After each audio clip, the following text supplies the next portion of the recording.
প্রিয় ছাত্রছাত্রীরা, সোমনাথ একাডেমিতে তোমাদের সবাইকে স্বাগত। রবীন্দ্র মুক্ত বিদ্যালয় থেকে তোমরা যারা মাধ্যমিক জুন 2025-এ পরীক্ষা দিতে চলেছ, এই ভিডিওটি তোমাদের জন্য খুব গুরুত্বপূর্ণ। আজকের এই ভিডিও থাকছে তোমাদের জীবন বিজ্ঞানের সম্পূর্ণ সাজেশন নিয়ে আলোচনা। এর আগে আমি তোমাদের বাংলা, ইতিহাস, অঙ্কের সাজেশন অলরেডি আপলোড করেছি। এই ভিডিওর ডেসক্রিপশন বক্সে লিঙ্কে ক্লিক করে দেখে নেবে বা প্লেলিস্টে গিয়ে তোমরা দেখে নেবে। জীবন বিজ্ঞানের যে সাজেশন আমরা আপলোড করবো, যদি এই প্রশ্নগুলো প্রস্তুত করে রাখো, পরীক্ষায় এখান থেকে তোমরা হুবহু সব কটা প্রশ্ন কমন পাবে প্রত্যেক বছরের ন্যায়।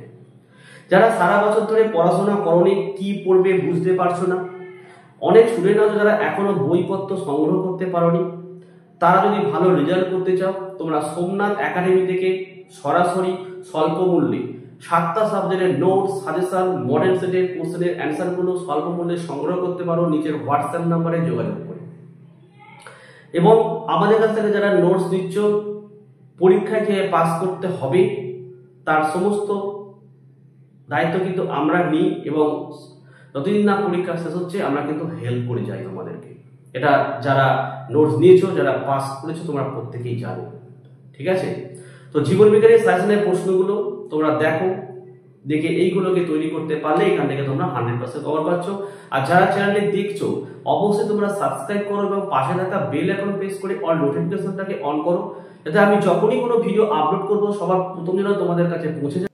রবীন্দ্র মুক্ত বিদ্যালয় মাধ্যমিক 2025 জুন জীবন বিজ্ঞান সাজেশন নম্বর বিভাজন নতুন সিলেবাস অনুযায়ী তোমরা দেখে নাও। তোমাদের পাঠ্য টেক্সট বুকে কিন্তু এটা দেয়া রয়েছে যে এমসিকিউ থাকবে 1 নম্বরের 12টি, 2 নম্বরের থাকবে 6টি, 4 নম্বরের 9টি এবং 5 নম্বরের 6টি প্রশ্ন তোমাদেরকে লিখতে হবে।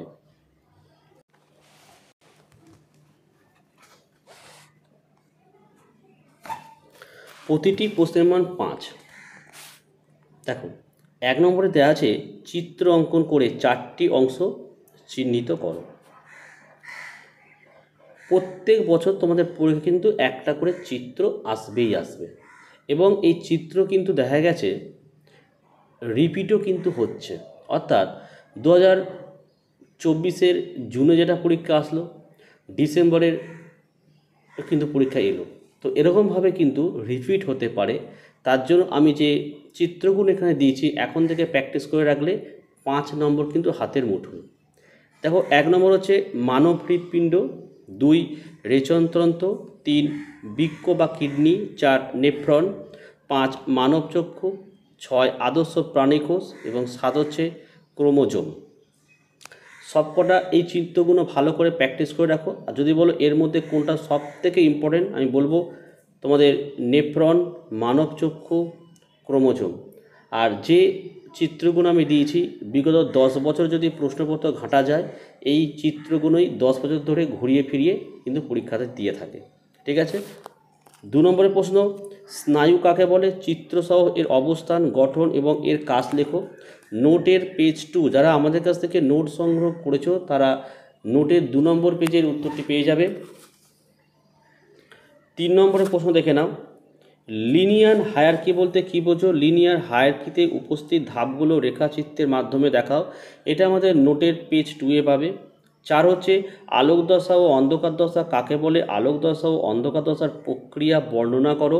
এটাও আমাদের নোটের 13 থেকে 14 নম্বর পেজে পাবে। 5 দেখো, বাষ্পমোচন নিয়ন্ত্রণকারী শর্তগুলি লেখো। নোটের 15 নম্বর পেজে পাবে। 6 দেখো, রসের উৎস্রোত কাকে বলে? রসের উৎস্রোত প্রক্রিয়াটি চিত্রসহ বর্ণনা করো। এটা নোটের 16 নম্বর পেজে পাবে। 7 দেখো, গ্লাইকোলাইসিস কাকে বলে? গ্লাইকোলাইসিসকে ইএমপি পথ বলে কেন? এর তাৎপর্য লেখো। এটা আমাদের নোটের 16 নম্বর পেজে পাবে। 8 নম্বরের প্রশ্ন হচ্ছে ক্রেবস চক্র কাকে বলে? ক্রেবস চক্রকে টিসিএ চক্র বলে কেন? একে সাইট্রিক চক্র বলে কেন? এটা আমাদের নোটের 47 পেজে পাবে।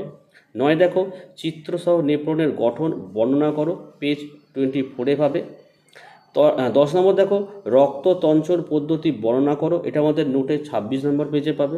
11 মানুষের পৌষ্টিক নালীর বিভিন্ন অংশের বর্ণনা করো। এটা নোটের 27 নম্বর পেজে পাবে। 12 লোহিত রক্তকণিকা, শ্বেত রক্তকণিকা ও অনুচক্রিকার পরিমাণ, আয়ু, উৎপাদন ও কাজ লেখো। এটা নোটের 26 নম্বর পেজে পাবে। 13 দেখে নাও, মানব হৃৎপিণ্ডের মধ্য দিয়ে রক্ত সংবহন পদ্ধতি বর্ণনা করো। নেক্সট দেখো আমাদের 14 নম্বরের প্রশ্ন, অ্যাড্রিনালিনকে জরুরিকালীন হরমোন বলে কেন? মানবদেহে অ্যাড্রিনালিনের কাজ লেখো, এটা নোটের 52 নম্বর পেজে পাবে। 15 দেখো, অক্সিন, জিব্রেলিন ও কাইনিনের উৎস ও কাজ লেখো, উদ্ভিদ হরমোনের ব্যবহারিক প্রয়োগ লেখো, এটা নোটের 50 থেকে 51 নম্বর পেজে পাবে। 16 মাইটোসিস ও মিওসিস কোষ বিভাজন কাকে বলে, এদের তাৎপর্য লেখো, এটা নোটের 67 পেজে পাবে। 17 দেখো, যৌনক্রম কাকে বলে, ফার্নের যৌনক্রম চিত্রসহ লেখো, এটা নোটের 69 পেজে পাবে। 18 মেন্ডেলের এক সংখ্যক জনন পরীক্ষাটি চেকার বোর্ডের সাহায্যে বর্ণনা করো, এটা নোটের 78 পেজে পাবে। 19 মানুষের লিঙ্গ নির্ধারণ কীভাবে হয় তা জেনেটিক ক্রস সহযোগে বর্ণনা করো। 20 পদ্ম, রুই মাছ, পায়রা, ফণিমনসা, সুন্দরী উদ্ভিদের অভিযোজনগত বৈশিষ্ট্য লেখা, নোটের 101 পেজে পাবে। 21 জীববৈচিত্র্য সংরক্ষণ কাকে বলে, জীববৈচিত্র্য সংরক্ষণে প্রয়োজনীয়তা লেখো, এটা নোটের 120 পেজে পাবে। 22 দেখে নাও, সুন্দরবনের পরিবেশগত সমস্যা আলোচনা করো, নোটের 19 নম্বর পেজে পাবে। 23 দেখো, জীববৈচিত্র্য হ্রাসের কারণ লেখো, আর বিওডি ও সিওডি কি, নোটের 118 পেজে পাবে। 24 নম্বর প্রশ্ন, পিবিআর এবং জেএফএম এর ভূমিকা লেখো, নোটের 117 পেজে পাবে। 25 দেখো, অনাক্রমতা কাকে বলে, কয় প্রকার ও কী কী, প্রত্যেক প্রকারের শ্রেণীবিভাগ করে বর্ণনা করো, নোটের 128 পেজে পাবে। 26 দেখো, হিমোফিলিয়া ও বন্ধ্যাত্ব রোগের লক্ষণ ও কারণ লেখো।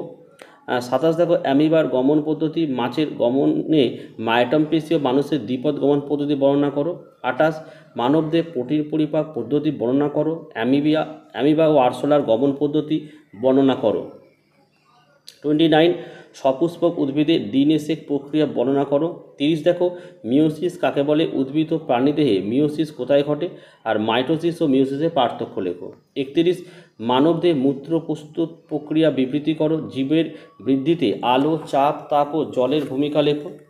32 বাস্তুতন্ত্রের উপাদান ছকের সাহায্যে দেখাও ও উদাহরণ দাও, খাদ্য শৃঙ্খল কাকে বলে, উদাহরণ দাও।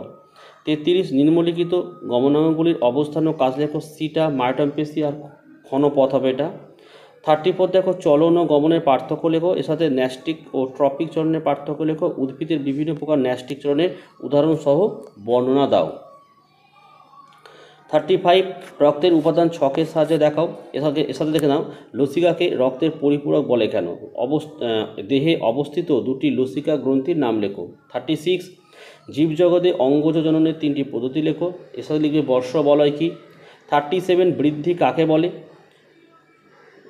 এর সাথে বৃদ্ধির 3টি শর্ত আলোচনা করো। 38 থ্যালাসেমিয়া রোগের কারণ ও লক্ষণগুলি আলোচনা করো। তো এই ছিল তোমাদের সাজেশন।